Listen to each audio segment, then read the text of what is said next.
नमस्कार दोस्तों, नमस्कार नहीं पता था मुझे। इतने दिनों से बाकी सब्जेक्ट पढ़ रहा हूं ना, अब तो मैं गणित पढ़ाता हूँ। क्या पढ़ाते हैं? गणित। और गणित का यार एक अलग ही मजा है, अलग ही जीवन है गणित। गणित का बड़ा मजा आता है, अगर इसको मजे के साथ पढ़ो तो बड़ा इंटरेस्ट आता है। आप 10वीं कक्षा में, आपको 10वीं कक्षा की बात बताता हूँ कि 10th क्लास में इस साल सिलेबस चेंज हुआ है राजस्थान बोर्ड के अंदर।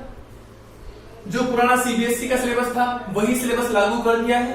ज्यादा कोई कठिन बात नहीं है और आसानी से 100 में से 100 नंबर लाए जा सकते हैं अगर बच्चा ईमानदारी के साथ हमारी क्लास को पढ़ लेगा। तो ईमानदारी से मेहनत कर लेगा, जैसा पढ़ाया जा रहा है वैसा रोज रिवाइज कर लेगा। मैं दावे के साथ बोल रहा हूं, तुम्हें इंटरेस्ट आएगा, मजा आएगा और 100 में से 100 आएंगे और कॉन्फिडेंस भी तुम्हारे मन के अंदर पैदा होगा।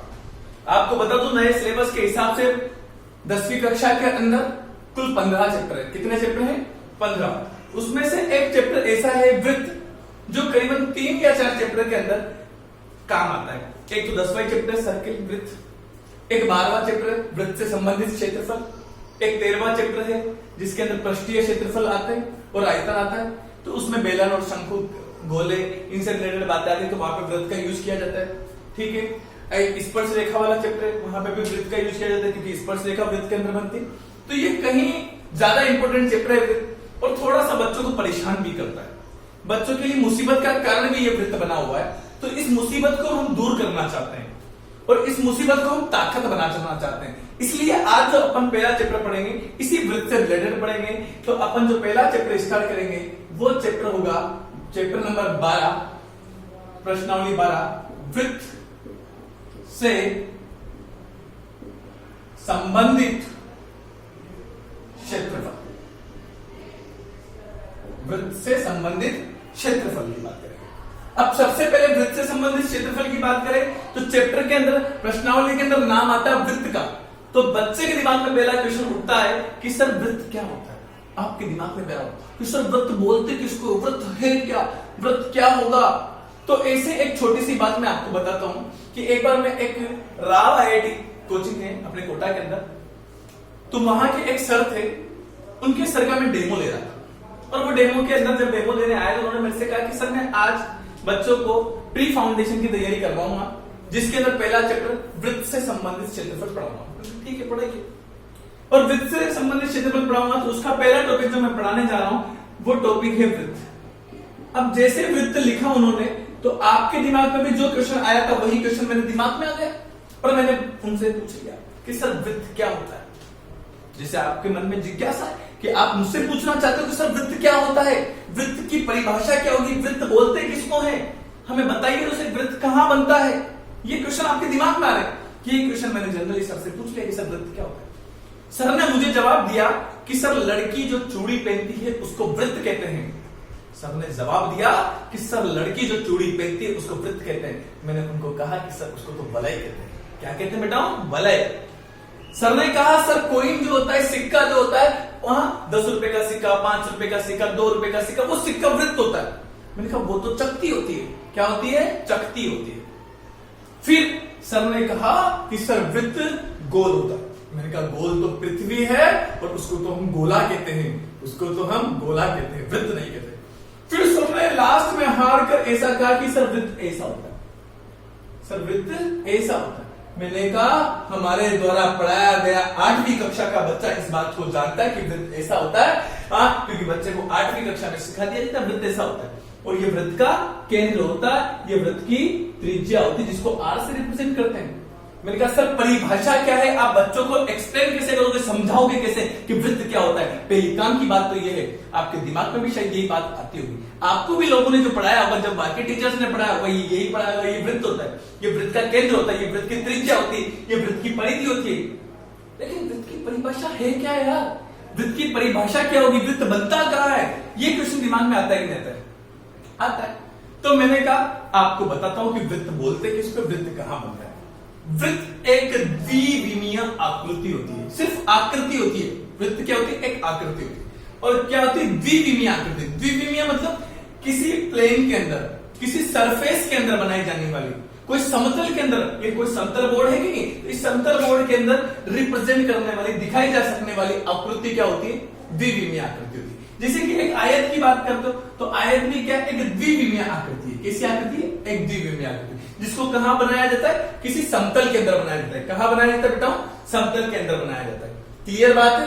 तो मैंने कहा सिर्फ वृत्त और कुछ नहीं है, वृत्त एक द्विविमीय आकृति है जिसको कहां शो किया जाता है? समतल के अंदर शो किया जाता है, दिखाया जा सकता है।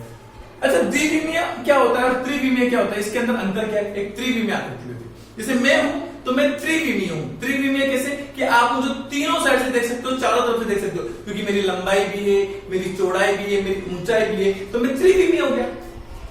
मैंने कहा वृत्त है या आयत है, तो आयत में क्या है? लंबाई है, चौड़ाई है, तो द्विविमीय हो गया। तो वृत्त क्या है? एक द्विविमीय आकृति है और मैं क्या हूं? त्रिविमीय, क्योंकि मुझे आप तीनों फेस से देख सकते हो, जबकि मेरा फोटो अगर मैं आपको दिखाऊं तो शायद एक साइड से देख पाओगे, बाकी दूसरी साइड से आप नहीं देख पाओगे। मतलब मेरा फोटो तो क्या हो गया? द्विविमीय, और मेरी शक्ल जो मैं आपको दिख रहा हूं वो क्या है? त्रिविमीय आकृति। तो ये तो दोनों के अंदर अंतर हुआ कि द्विविमीय आकृति और त्रिविमीय आकृति में अंतर क्या होता है। अब बात करते हैं वृत्त। मैंने कहा वृत्त क्या होता है? समतल में बनाई जाने वाली आकृति होती है, जो क्या होती है? द्विविमीय आकृति होती है। क्या परिभाषा होगी? तो मैंने कहा देखो क्या परिभाषा बनती कि समतल में स्थित किसी निश्चित बिंदु, सुनना ध्यान से, कि समतल में स्थित किसी निश्चित बिंदु से निश्चित दूरी अब वो दूरी एक बार फिक्स करो, 5 सेंटीमीटर तो 5 ही सेंटीमीटर रहनी चाहिए, 10 सेंटीमीटर तो हमेशा 10 ही रहनी चाहिए, 15 तो 15 ही रहनी चाहिए। तो क्या बोला? समतल में स्थित किसी निश्चित बिंदु से निश्चित दूरी पर स्थित सभी बिंदु। अब ये निश्चित दूरी पर ऐसे अनंत बिंदु होंगे। कितने बिंदु होंगे बेटा? अनंत बिंदु होंगे। और इन सभी अनंत बिंदुओं को मिलाने पर बनाए गए पाथ को वृत्त कहते हैं। ये परिभाषा होती है। दुनिया वालों को नहीं पता बेटा, सिर्फ वो बोल देते वृत्त ऐसा होता है। अरे हुआ तो कैसे हुआ सर, ये तो बताओ। तो वृत्त क्या होता है कि समतल में स्थित किसी निश्चित बिंदु से निश्चित दूरी पर स्थित सभी बिंदुओं को मिलाने पर बनाए गए पाथ को वृत्त कहते हैं। आई बात समझ? मैंने कहा जो निश्चित बिंदु होता है वो वृत्त का केंद्र कहलाता है। समतल में स्थित जो निश्चित बिंदु होता है वो वृत्त का केंद्र कहलाता है। इसको ओ से डिनोट करते हैं। जो निश्चित दूरी होती है वो वृत्त की त्रिज्या कहलाती है। इसको आर से रिप्रेजेंट करते हैं। किससे रिप्रेजेंट करते हैं? आर से रिप्रेजेंट करते हैं। और सभी बिंदुओं को मिलाने पर, ये बहुत सारे अनंत बिंदु हैं, इन सभी अनंत बिंदुओं को मिलाने पर बनाए गए पाथ को परिधि कहते हैं। क्या कहते हैं बेटा? परिधि। आई बात समझ में? मैंने कहा ये भी वृत्त है तो ये भी कोई ना कोई परिधि होगी। अब मैंने कहा मैं वृत्त की परिधि पर दो बिंदु लेता हूं, ए और बी। तो ए और बी लेने पर ये क्या बनेगा? एक चाप बनेगा। क्या बनेगा बेटा? चाप। अगर ये चाप छोटा है तो इसे बोलेंगे लघु चाप। क्या बोलेंगे? लघु चाप। अगर चाप बड़ा है तो इसे बोलेंगे दीर्घ चाप। क्या बोलेंगे? दीर्घ चाप। आई बात समझ में? अगर चाप के दोनों बिंदुओं को मिला दिया जाए तो क्या बनेगी? जीवा। क्या बनेगी बेटा? जीवा। क्लियर? और ये जीवा क्या करती है? वृत्त को दो भागों में विभाजित करती है। ये जीवा क्या करती है? वृत्त को दो भागों में विभाजित करती है। छोटा भाग, अब देखो जीवा दिखा रही ना, तो जीवा दो भागों में विभाजित करती है। तो जो भाग कहलाता है वो क्या कहलाते हैं? खंड कहलाते हैं। क्या कहलाते हैं? खंड। तो जो छोटा भाग होगा वो कहलाएगा लघु जीवा खंड। क्या कहलाएगा? लघु जीवा खंड। और जो बड़ा भाग है वो कहलाएगा दीर्घ जीवा खंड। क्या कहलाएगा? दीर्घ जीवा खंड। आई बात समझ में? इसी को कई बुक्स में जीवाखंड की जगह वृत्त खंड भी बोल दिया जाता है। क्या बोल दिया जाता है? जीवाखंड की जगह वृत्त खंड। बाकी सुनो अपन ने क्या पढ़ा। मैंने कहा वृत्त क्या होता है कि समतल में स्थित किसी निश्चित बिंदु से निश्चित दूरी पर स्थित सभी बिंदुओं को मिलाने पर बनाए गए पाथ को वृत्त कहते हैं। निश्चित बिंदु वृत्त का केंद्र कहलाता है। निश्चित दूरी वृत्त की त्रिज्या कहलाती है। सभी बिंदुओं को मिलाने पर बनाए गए पाथ को वृत्त की परिधि कहते हैं। वृत्त की परिधि पर अगर दो बिंदु ले लेते हैं तो क्या बनता है? चाप बनता है। चाप अगर छोटा है तो लघु चाप कहलाता है। चाप बड़ा है तो दीर्घ चाप कहलाता है। चाप के दोनों बिंदुओं को मिलाने पर बनने वाली रेखा जीवा कहलाती है। जीवा वृत्त को कितने भागों में विभाजित करती है? दो भागों में। छोटे भाग को लघु जीवाखंड, बड़े भाग को दीर्घ जीवाखंड कहा जाता है। अब एक काम की बात बताता हूं। कि ये वृत्त की कोई ना कोई जीवा है, मान लीजिए ये जीवा। मैंने कहा इस जीवा को मैं वृत्त के केंद्र के पास लेके गया तो देखो जीवा की लंबाई बढ़ी, थोड़ा और पास लेके गया और बढ़ी, थोड़ा और पास लेके गया और बढ़ी, तो मुझे क्या मिला, एक स्टेटमेंट मिल गया, एक लाइन मिल गई कि वृत्त की जीवा को केंद्र के पास लेके जाने पर जीवा की लंबाई बढ़ती है। तो ऐसे मैंने कहा अगर जीवा मान लो ये है, इसको मैं केंद्र से दूर लेके गया, देखो जीवा की लंबाई कम हो गई, थोड़ा और दूर लेके गया और कम हो गई, थोड़ा और दूर लेके गया और कम हो गई। तो दूसरी लाइन क्या मिली कि वृत्त की जीवा को केंद्र से दूर लेकर जाने पर जीवा की लंबाई कम होती है। बात पकड़ में, दोनों बातें, कि वृत्त की जीवा को केंद्र के पास लेके जाने पर जीवा की लंबाई बढ़ती है, जबकि वृत्त की जीवा को केंद्र से दूर लेके जाने पर जीवा की लंबाई घटती है। और इसी से रिलेटेड 2017 में एक प्रश्न आया था, हाँ, एक नंबर का प्रश्न संख्या 7। कौन सा क्वेश्चन आया था? प्रश्न संख्या 7। और प्रश्न संख्या 7 में क्या आया था कि वृत्त की दो समान जीवाएं, वृत्त की दो समान जीवाएं की केंद्र से दूरी किस अनुपात में होगी? क्या बोला? वृत्त की दो समान जीवाएं वृत्त के केंद्र से किस दूरी, किस अनुपात में होगी? तो अगर दो जीवाएं बराबर है, हाँ, और अलग अलग दिशा में है, तो उनकी केंद्र से दूरी भी क्या होगी? बराबर होगी। मतलब उनका अनुपात क्या होगा? केंद्र से दूरी का अनुपात 1:1 होगा। ऐसा क्वेश्चन किताब में भी नहीं था, लेकिन फिर भी 2017 के अंदर क्वेश्चन नंबर 7 आ गया। तो ऐसे क्वेश्चन जब कॉन्सेप्ट से कोई चीज पढ़ते हैं, मन से कोई चीज पढ़ते हैं, सीखने की दृष्टि से कोई चीज पढ़ते हैं, तो हमें याद आता है। तो यहाँ दो स्टेटमेंट क्या मिले, सुनेंगे वापस से। वृत्त की जीवा को केंद्र के पास लेके जाने पर जीवा की लंबाई बढ़ती है, जबकि वृत्त की जीवा को केंद्र से दूर लेके जाने पर जीवा की लंबाई घटती है। वृत्त की एक जीवा ऐसी होती है जो केंद्र से गुजरती है, वृत्त की एक जीवा ऐसी होती है जो वृत्त के केंद्र से गुजरती है, वृत्त का व्यास कहलाती है। क्या कहलाती है? व्यास कहलाती है। तो आपसे कल के दिन कोई पूछ ले कि सर वृत्त किया जो व्यास होता है वो सबसे बड़ी जीवा आती है। अगर आपसे कोई पूछे कि सबसे बड़ी जीवा कौन सी होगी, तो वो व्यास होगी। ये भी तो जीवा होगी कि नहीं होगी? वो कौन सी जीवा होगी जो केंद्र से गुजरती है? वो भी व्यास होगी। और वो कौन सी जीवा है जो त्रिज्या का 2 गुना होगी, 2r, वो भी क्या होगा? व्यास होगा। तो अगर 3 क्वेश्चन यहां से बने कि दुनिया में सबसे बड़ी जीवा कौन सी? व्यास। दूसरा क्वेश्चन, केंद्र से गुजरने वाली जीवा कौन सी? व्यास। तीसरा क्वेश्चन कि त्रिज्या की 2 गुनी जीवा कौन सी? वो भी व्यास। तो देखो अपन ने जो पढ़ा उसको एक बार समझिए। क्या पढ़ा? सबसे पहली बात अपन ने पढ़ी कि वृत्त क्या होता है, वृत्त किसको बोला जाता है? तो मैंने कहा कि समतल में स्थित किसी निश्चित बिंदु से निश्चित दूरी पर स्थित सभी बिंदुओं को मिलाने पर बनाए गए पाथ को वृत्त कहा जाता है। ठीक, ये डेफिनेशन लिख लेंगे। अगली बात इसके नीचे लाइन छोड़कर लिखेंगे कि निश्चित बिंदु वृत्त का केंद्र कहलाता है। फिर नेक्स्ट लाइन में लिखेंगे कि निश्चित दूरी वृत्त की त्रिज्या कहलाती है। क्लियर है? सभी बिंदुओं को मिलाने पर बनाए गए पाथ को वृत्त की परिधि कहते हैं। ये 4 बातें लिखनी है आपको। फिर वृत्त की परिधि पर 2 बिंदु ले लिए जाए तो क्या बनता है? चाप। चाप छोटा है तो लघु चाप, चाप बड़ा है तो दीर्घ चाप। चाप के दोनों बिंदुओं को मिलाने पर बनने वाली लाइन जीवा कहलाती है। और जीवा वृत्त को कितने भागों में विभाजित करती है? 2 भागों में। छोटे भाग को लघु जीवाखंड और बड़े भाग को दीर्घ जीवाखंड। फिर यहां से 2 स्टेटमेंट मिले। क्या?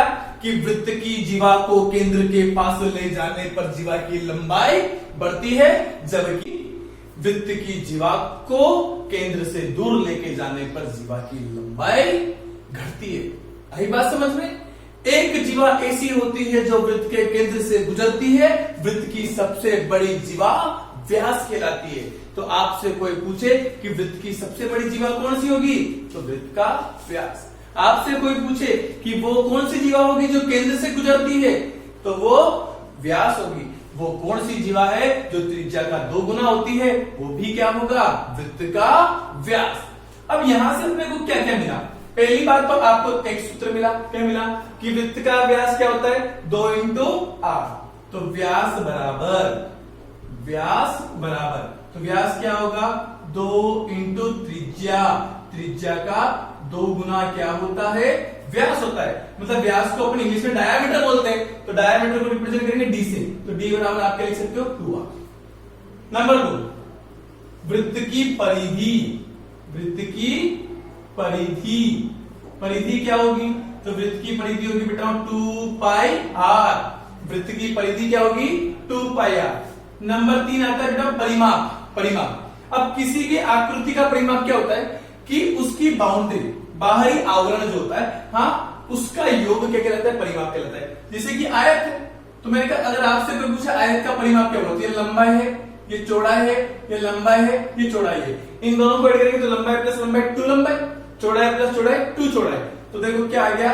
2 लंबाई मतलब 2l प्लस 2b, 2 कॉमन ले लिया तो l प्लस b आ गया। तो ये क्या आ गया? आयत का परिमाप। तो ऐसे ही वृत्त के अंदर बाहरी आवरण क्या है? परिधि है। तो वृत्त की परिधि क्या होगी? परिमाप के बराबर होगी। तो आपसे कोई पूछे कि वृत्त का परिमाप क्या होगा, तो वृत्त का परिमाप क्या होगा? वो भी परिधि के बराबर होगा 2 पाई r। चौथा सूत्र वृत्त का क्षेत्रफल, क्या आएगा? वृत्त का क्षेत्रफल। तो वृत्त का क्षेत्रफल क्या होता है? पाई r स्क्वायर। वृत्त का क्षेत्रफल क्या होता है? पाई r स्क्वायर। आपको ध्यान रखना है पाई का मान या तो 22/7 रखना है, लेकिन ये बराबर नहीं होता, ये अप्रोक्सीमेट लगभग बराबर होता है, या तो बराबर नहीं होता है लगभग बराबर, या आप रखोगे लगभग में 3.14। जब आपको बोले कि 3.14 रखना है तभी 3.14 रखेंगे, वरना 22/7 रखेंगे। तो एक बार यहां तक की सारी बात आप लिख लीजिए, ये फोटो बना लीजिए और ये सारे फॉर्मूले आप लिख लीजिए ताकि आपको कोई परेशानी ना आए। ये सारी चीजें लिखनी है और बहुत अच्छे लेवल से पढ़ना है, मन के साथ पढ़ना है, मजा आना चाहिए ना भाई। एक बार लिखिए फटाफट से, लिखने के बाद बताइएगा।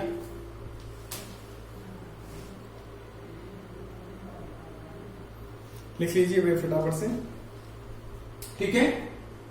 वैसे लिख सकते हो, अपने वीडियोस के अंदर सबसे बढ़िया सुविधा ये है कि आप थोड़ी देर रुक सकते हो, पॉज कर सकते हो और उसके बाद वापिस से लिख सकते हैं, ठीक है।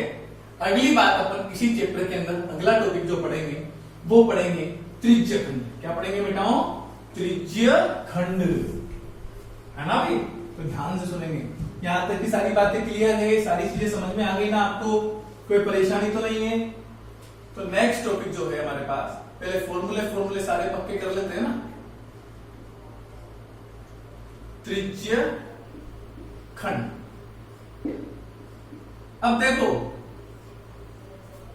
नाम से ही पता चल रहा है त्रिज्य खंड, मतलब इस बार जो खंड बनाया गया, पहले देखो जीवाखंड, क्यों? क्योंकि जीवा के द्वारा खंड बनाया गया था, इसे जीवाखंड बोला था। पढ़ा था ना अपन कि वृत्त की जीवा वृत्त को 2 भागों में विभाजित करती है, छोटे भाग को लघु जीवाखंड कहते हैं, बड़े भाग को दीर्घ जीवाखंड कहते हैं। ऐसे ही यहाँ पे अगला क्या है? त्रिज्य खंड।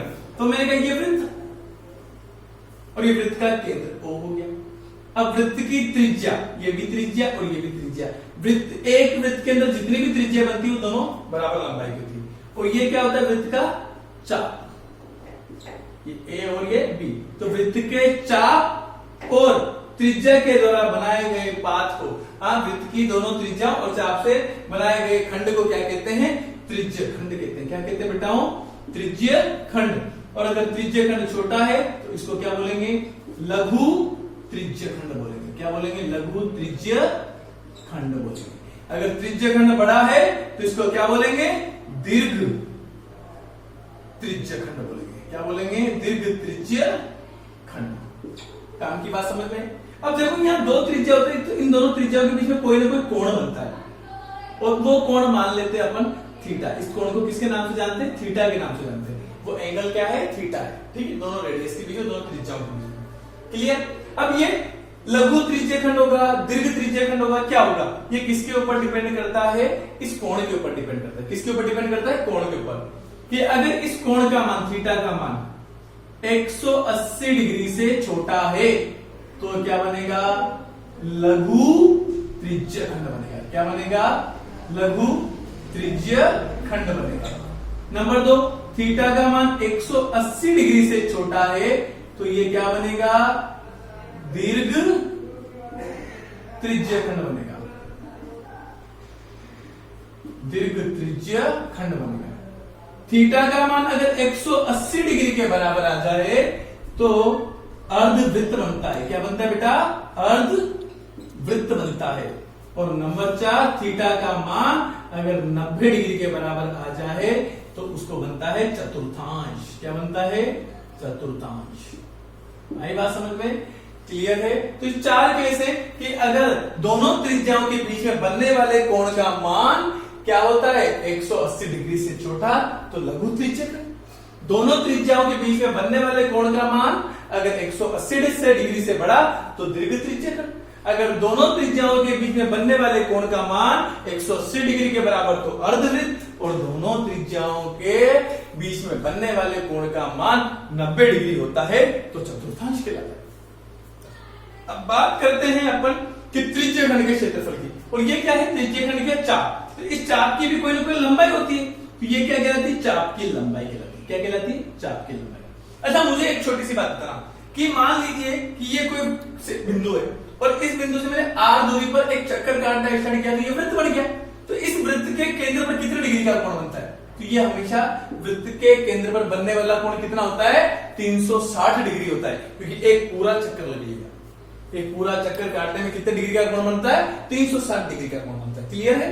अब मैंने कहा मुझे क्या करना है? लघु त्रिज्य खंड का क्षेत्रफल ज्ञात करना है। ना तो मैं रटवाता हूं, मैं तो बनाना सिखाता हूं, क्योंकि दुनिया वाले रटते हैं। तो पहला सूत्र अपन जो पढ़ रहे हैं लघु त्रिज्य खंड का क्षेत्रफल, या आप अभी इसको त्रिज्य खंड भी बोल सकते हो। क्या बोल सकते हैं? कि भाई त्रिज्य खंड का क्षेत्रफल। अब देखो ये पूरा त्रिज्य खंड है, इस त्रिज्य खंड का क्षेत्रफल निकाला है, तो ये त्रिज्य खंड किसके अंदर बना है? वृत्त के अंदर। तो पूरे वृत्त में छोटा सा भाग कौन है? त्रिज्य खंड। पूरे वृत्त का एक छोटा सा भाग कौन है? त्रिज्य खंड। तो पूरे वृत्त के रेस्पेक्ट में इस छोटे से भाग का क्षेत्रफल ज्ञात करो। तो पूरे वृत्त में कितना कोण बनता है? 360 डिग्री। उसमें से कितना भाग निकाल रहे हो? थीटा भाग निकाल रहे हो। कितना निकालो बेटा? थीटा। क्लियर? जैसे मैं बोलता हूं किसी बच्चे के 10 में से 5 नंबर आए तो आप कैसे लिखते हो? 10 में से 5 मार्क्स। कैसे लिखते हैं? तो मैंने कहा आप त्रिज्य खंड का क्षेत्रफल निकालो तो पूरा वृत्त का क्षेत्रफल तो कितना? Pi r square. और पूरे पाई आर स्क्वायर में से पूरे क्षेत्रफल में से पूरे वृत्त में से कितना भाग निकालो? थीटा। और कितने में से निकालो? थीटा 360 में से। तो इसलिए थीटा बटे 360। बताओ कोई रटने की आवश्यकता पड़ी? तो पूरे वृत्त के क्षेत्रफल में से कितना भाग निकालो? थीटा भाग निकालो। और कितने में से निकाले? थीटा 360। क्योंकि पूरे वृत्त में कितना बनता है? 360 डिग्री का कोण बनता है। आई बात समझ? दूसरा, वृत्त की त्रिज्य खंड के चाप की लंबाई। ये चाप है, इसकी लंबाई निकाल रहे हैं। तो ये लो त्रिज्य खंड के चाप की लंबाई। अब देखो त्रिज्य खंड के चाप की लंबाई, तो ये चाप क्या है? यहां से यहां तक यही लंबाई है। इसको डिनोट करते हैं चाप की लंबाई को कैपिटल एल से। किससे डिनोट करते हैं? Capital L. अब चाप किसके ऊपर है? पूरी परिधि पर। किस पर है? पूरी परिधि। तो पूरी परिधि के रेस्पेक्ट में इस छोटी सी परिधि का निकालो, ये छोटा सा भाग निकालो। पूरी परिधि में से कितना भाग निकालो? एक छोटा सा भाग। और छोटा सा भाग किसको दिखाता है? कोण को। तो थीटा भाग निकालो कितने में से? वापिस 360 में से। तो पूरी परिधि कितनी? वापिस बोलो 2 पाई आर। कितना भाग निकाल रहे हो? थीटा। कितने में से निकाल रहे हो? 360 में से। वाह यार, मतलब फॉर्मूला रखने की आवश्यकता पड़ी? नहीं पड़ी। तो अगर त्रिज्य खंड के क्षेत्रफल की बात करें तो क्षेत्रफल किसमें? वृत्त के अंदर बैठा है। पूरे वृत्त का क्षेत्रफल पाई आर स्क्वायर होता है। थीटा भाग का निकालो, इसलिए थीटा ऊपर, नीचे कितने में से निकालो? 360 में से। तो थीटा बाई 360। अगर चाप की लंबाई निकाल रहे हो तो पूरा चाप कितना होता है वृत्त के अंदर? 2 पाई आर। थीटा भाग का निकाल रहे हो 360 में से, थीटा बाई 360 से गुणा कर दिया। ये क्या हो गया? त्रिज्य खंड का क्षेत्रफल हो गया। ये त्रिज्य खंड के चाप की लंबाई। एक स्पेशल केस में बताता हूं जहां से क्वेश्चन पूछ लिया जाता है कि आपको एक स्पेशल केस में वृत्त की त्रिज्या का मान दिया होगा। त्रिज्या दी हुई है और चाप की लंबाई एल बी क्या है? गिवन है। गिवन मतलब दिया हुआ है। तब आपसे क्या पूछेगा? त्रिज्य खंड का क्षेत्रफल। तब आपसे क्या पूछेगा?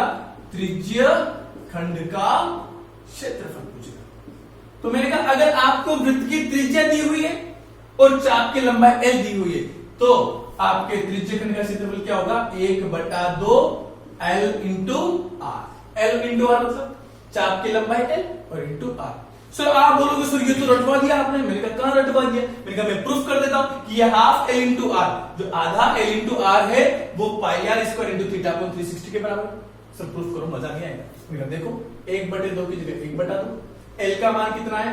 लेंथ ऑफ आर्क, चाप की लंबाई, ये 2 पाई आर इंटू थीटा बटे 360। एल, आर की जगह आर, 2 से 2 कट गया, पाई आर को इस आर से गुणा किया, आर स्क्वायर और थीटा बटा 360। बताओ ये क्या है? त्रिज्यखंड का क्षेत्रफल। तो देखो 1/2 एल इंटू आर को क्या लिख सकते हैं? त्रिज्यखंड का क्षेत्रफल लिख सकते हैं। और देखो अगली बात कि ये कैसा त्रिज्यखंड था बेटा? लघु त्रिज्यखंड था। कैसा क्षेत्र था? लघु। अगर मान लीजिए लघु को दे दिया जाए और दीर्घ का पूछ लिया जाए तो क्या करोगे? सर पूरे वृत्त में से इस लघु को हटा देंगे तो क्या बचेगा? दीर्घ बच जाएगा। भाई पूरे वृत्त में से इस लघु को हटा दें तो क्या बचेगा? दीर्घ बचेगा नहीं बचेगा? तो दीर्घ त्रिज्यखंड का क्षेत्रफल क्या होगा? दीर्घ त्रिज्यखंड का क्षेत्रफल। तो क्या बोलोगे? वृत्त का क्षेत्रफल माइनस लघु त्रिज्यखंड का क्षेत्रफल। बताओ कोई परेशानी वाली बात? हाँ, पूरे वृत्त में से इस लघु को हटा देंगे तो क्या बचेगा? दीर्घ बचेगा, क्योंकि छोटा वाला भाग हटा दे तो बचा क्या? बड़ा वाला। अरे वही है, मैं पूरा शरीर इसमें से गर्दन आदि काट दूं तो क्या बचेगा? बड़ा वाला हिस्सा बचेगा नहीं बचेगा? और बड़े वाले हिस्से को क्या बोलोगे? दीर्घ। और छोटा सा हिस्सा काट दिया और आपके चेहरे पे खुशी आई, बढ़िया सर की गर्दन कट गई। ये तो कटती रहनी चाहिए, क्योंकि आजकल के बच्चे की मानसिकता तो ये है कि कैसे भी करके सर की नाक कटानी है। अगर 100 में से 100 मेरे आ गए तो सर का नाम रोशन हो जाएगा। हम थोड़ी चाहते कि सर का नाम रोशन हो। अरे चाहते हो नहीं चाहते हो मत करो। अगर चाहते हो तो ईमानदारी से मेहनत करो, खूब पढ़ो, 100 में से 100 लाने के लिए पढ़ो, है ना? अब मेरी बात सुनो। अपन ने दो बात देखी कि थीटा का मान 180 डिग्री से छोटा तो लघु, थीटा का मान 180 डिग्री से क्या बड़ा तो दीर्घ। मैंने कहा अगर 180 का डिग्री के बराबर, तो मैंने कहा आप क्या कर रहे हो कि त्रिज्यखंड है। अब त्रिज्यखंड में क्या कर दिया कि देखो 180 डिग्री का कोण बन गया थीटा, थीटा का मान कितना बन गया? 180 का बन गया। तो उस केस के लिए बात करेंगे। और थीटा का मान 90 डिग्री के बाद को बनेगा तो उस केस की बात करेंगे। तो मैंने कहा अगर आपसे किसका पूछ लिया जाए, अगला फॉर्मूला कितना हो गया? 1 2, ये तीसरा ले लेता हूं, ये चौथा ले लेता हूं, पांचवा। मैंने कहा अर्धवृत्त का क्षेत्रफल पूछे। किसका पूछे? अर्धवृत्त का क्षेत्रफल। तो मैंने कहा देखो अर्धवृत्त के क्षेत्रफल, तो मैंने कहा अर्धवृत्त में क्या करना है कि त्रिज्यखंड के क्षेत्रफल में थीटा का मान कितना रखना बेटा? 180, क्योंकि बोला ना थीटा का मान कितना है? 180 था। तो मैंने कहा ये पाई आर स्क्वायर, थीटा का मान कितना रखना है? 180 बटा 360। 180 से कटेगा 2 बार तो कितना है? 1/2 पाई आर स्क्वायर। और वैसे पता भी चल रहा था ना कि सर जब पूरे वृत्त का क्षेत्रफल पाई आर स्क्वायर होता है तो अर्धवृत्त मतलब आधा वृत्त, तो आधे वृत्त का क्षेत्रफल कितना होगा? आधा हो जाएगा। पूरे वृत्त का क्षेत्रफल जब पाई आर स्क्वायर था तो आधे वृत्त का कितना होगा? आधा हो जाएगा, 1/2 हो जाएगा। ऐसे अगर चतुर्थांश का क्षेत्रफल निकालना हो तो क्या करोगे? वो सब थीटा की जगह इस बार क्या रखेंगे? 90 रख देंगे तो क्या आ जाएगा? चतुर्थांश का क्षेत्रफल आ जाएगा। क्लियर है? पहले इतना लिख ले। हाँ, इतना लिखने के बाद अपन चतुर्थांश का निकालेंगे और थोड़ी सी बात अर्धवृत्त की और करेंगे, क्योंकि अर्धवृत्त की तो बात करनी पड़ेगी। और उसके बाद एक पॉइंट और बचेगा आपका इस चैप्टर से, जिसके अंदर अपन जीवाखंड की बात करेंगे। लघु जीवाखंड क्या होगा, दीर्घ जीवाखंड क्या होगा, और हम वलय की बात कर चुके हैं, सारी बातें कर चुके हैं। बस ये एक पॉइंट है जिसमें इस चैप्टर के सारे फॉर्मूले खत्म। नेक्स्ट क्लास के अंदर अपन इस चैप्टर से जो बातें हैं क्षेत्रफल के रिलेटेड क्वेश्चंस की, प्रश्नों की, इनकी बातें करेंगे। लेकिन फिलहाल अभी अपन इस चैप्टर के फॉर्मूले आज की क्लास में पूरा पक्का करेंगे। ठीक है, लिख लीजिए आप तब तक। तो लिख लिया भाई, इसको लिख लिया करो। अब यहां से एक बात और लिखिए अपने पास, किसकी? चतुर्थांश की। तो एक चतुर्थांश को भी पूरा कर लेते हैं कि चतुर्थांश का क्षेत्रफल क्या होगा, है ना बेटा? इसकी बात कर लेते हैं, चतुर्थांश का क्षेत्रफल। तो मैंने कहा 5वें के बाद छठा चतुर्थांश का क्षेत्रफल। अब मैंने कहा भाई त्रिज्यखंड का क्षेत्रफल कितना? Pi r square into theta upon 360। Theta की जगह चतुर्थांश में कितना रखना है? 90 डिग्री बटा 360। 90 से कटेगा कितनी बार? 4 बार। तो कितना आ जाएगा? 1/4 पाई आर स्क्वायर। क्या आ गया? चतुर्थांश का क्षेत्रफल 1/4 पाई आर स्क्वायर। तो देखो इस चैप्टर से रिलेटेड अपने कौन कौन से फॉर्मूले पढ़ लिए। सबसे पहले बड़ा वृत्त का क्षेत्रफल, बोलो पाई आर स्क्वायर। दूसरा बड़ा वृत्त की परिधि 2 पाई आर। तीसरा बड़ा वृत्त का परिमाप 2 पाई आर। चौथा बड़ा वृत्त का व्यास कितना होगा? 2r, रेडियस का डबल। सबसे बड़ी जीवा कौन सी होती है? व्यास होती है। फिर अपन ने बात करी त्रिज्यखंड, तो त्रिज्यखंड का क्षेत्रफल pi r square into theta upon 360। मेरे साथ साथ बोलोगे, घर पे हो तो भी बोलोगे, जैसे पढ़ रहे हो वैसे बोलोगे, मन में बोलोगे, लेकिन बोलना है, बोलने से जल्दी कवर होता है। फिर इसके बाद अपन ने त्रिज्यखंड के चाप की लंबाई, तो पूरा चाप कितना बेटा 2 पाई आर, कितने भाग का निकाल रहे हैं, थीटा का, कितने में से निकाल रहे हैं, 360 में से, तो 2 पाई आर इंटू थीटा अपॉन 360। मैंने कहा अगर चाप की लंबाई दी हुई है, चाप की त्रिवृत्त की त्रिज्या दी हुई है, तो त्रिज्यखंड का क्षेत्रफल क्या होगा, हाफ एल इंटू आर। अगर मान लीजिए आपको लघु त्रिज्यखंड का क्षेत्रफल दिया हुआ है और दीर्घ त्रिज्यखंड का पूछ लिया जाए, तो क्या करें, पूरे वृत्त के क्षेत्रफल में से किसको माइनस कर देंगे, लघु त्रिज्यखंड के क्षेत्रफल को माइनस कर देंगे, तो क्या आएगा, दीर्घ त्रिज्यखंड का क्षेत्रफल। तो दीर्घ त्रिज्यखंड का क्षेत्रफल क्या बना, वृत्त का क्षेत्रफल माइनस लघु त्रिज्यखंड का क्षेत्रफल। ठीक, इसके बाद मैंने कहा अर्धवृत्त का क्षेत्रफल कितना आया था, 1/2 पाई आर स्क्वायर, और चतुर्थांश का क्षेत्रफल कितना आया था, 1/4 पाई आर स्क्वायर। आई बात समझ में, यहां तक कोई परेशानी, किसी को कोई दिक्कत है क्या, नहीं है, कोई दिक्कत नहीं है, पक्का समझ में आ रहा है, 100% आ रहा है। इसके बाद अपन एक आध टॉपिक के फॉर्मूले हैं, तो मैं सोच रहा हूं कि उसको नेक्स्ट क्लास में लिया जाए, हाँ, और नेक्स्ट क्लास में उन फॉर्मूलों को कंप्लीट करवाकर चैप्टर में 12.1 प्रश्नावली स्टार्ट कर देंगे। आप थोड़ा सा इन सभी फॉर्मूलों को याद करेंगे, मुझे विश्वास दिलाइए, मुझसे वादा कीजिए कि हाँ सर आपने हमसे कहा है, तो हम सारे फॉर्मूले याद करेंगे, सारे फॉर्मूले अच्छे से करके लेके आएंगे, एक भी दिक्कत नहीं आने देंगे, और क्लास में अगली क्लास जब भी अटेंड करेंगे, जब हमें सारे फॉर्मूले कंप्लीट होंगे, इस मानसिकता के साथ बैठेंगे, तो आपके बेटाओं जरूर 100 में से 100 आएंगे। दुनिया की कोई ताकत नहीं जो आपको 100 में से 100 लाने से रोक सके।